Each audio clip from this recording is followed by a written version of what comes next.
बिहार चुनाव के नतीजों ने एनडीए का नक्शा बदल दिया है। एलजेपी यानी चिराग पासवान की पार्टी एनडीए के भीतर अब किंग मेकर की पोजीशन में खड़ी है।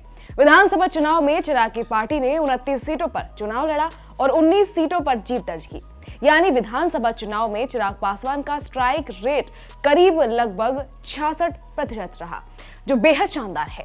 अब सवाल उठता है कि क्या चिराग पासवान बिहार में सरकार का हिस्सा खुद बनेंगे?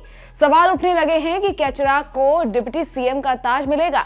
नमस्कार, मैं खुशी चौधरी और आज हम बात करेंगे चिराग पासवान को लेकर। बिहार चुनाव में एनडीए की बम्पर जीत के बाद मुख्यमंत्री निवास एक अड़े मार्ग में बधाई देने पहुंचने वालों में चिराग पासवान कुछ वक्त पहले नेताओं में से एक थे। चिराग ने मुख्यमंत्री को बधाई दी और मीडिया को बताया कि सत्ता में भागीदारी पर फैसला एनडीए के मीटिंग में तय होगा। पार्टी विधायकों से बात करके ही कोई फैसला लेंगे। यहीं पर चिराग से यह सवाल भी पूछा गया कि क्या वो बिहार में नई भूमिका के लिए खुद को तैयार कर देख रहे हैं, यानी क्या वो नीतीश सरकार में खुद अपनी भूमिका देख रहे हैं? इसके जवाब में चिराग ने फिर फैसला विधायकों पर छोड़ दिया। ये बात तो हुई चिराग की जवाब की, लेकिन इधर अंदर खाने चर्चा तेज है कि हो ना हो चिराग पासवान बिहार में अपनी पार्टी का डिप्टी सीएम बनवाने पर अड़ गए हैं। एक डिप्टी सीएम के पद पर अपनी दावेदारी कर दी है। अब सवाल उठता है कि क्या वो खुद डिप्टी सीएम बनेंगे? अगर इसका विश्लेषण करेंगे तो दो बातें गौर करने वाली है। पहला यह कि मुमकिन है कि चिराग पासवान नई सरकार में उप मुख्यमंत्री बनने को राजी हो जाएं और हाजीपुर लोकसभा सीट से अपनी मां को संसद भेज दें और खुद राज्य में सक्रिय हो जाएं। ऐसा करके चिराग पासवान एक तीर से दो शिकार करेंगे। पहला, उनकी पैठ पार्टी और राज्य में बढ़ेगी, वहीं दूसरा ये कि अपने चाचा की राजनीति को शून्य कर सकेंगे।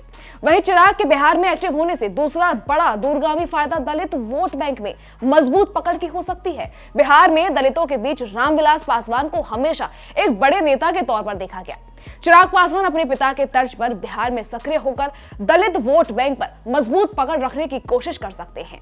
हालांकि चिराग पासवान अभी युवा हैं और वो भी अपने पिता की तरह बिहार फर्स्ट की बात करते रहे हैं, यानी अपने कोर वोटरों के अलावा वो एक व्यापक छवि बनाने की कोशिश में भी नजर आते हैं, जो कि पूरे बिहार की बात करता है।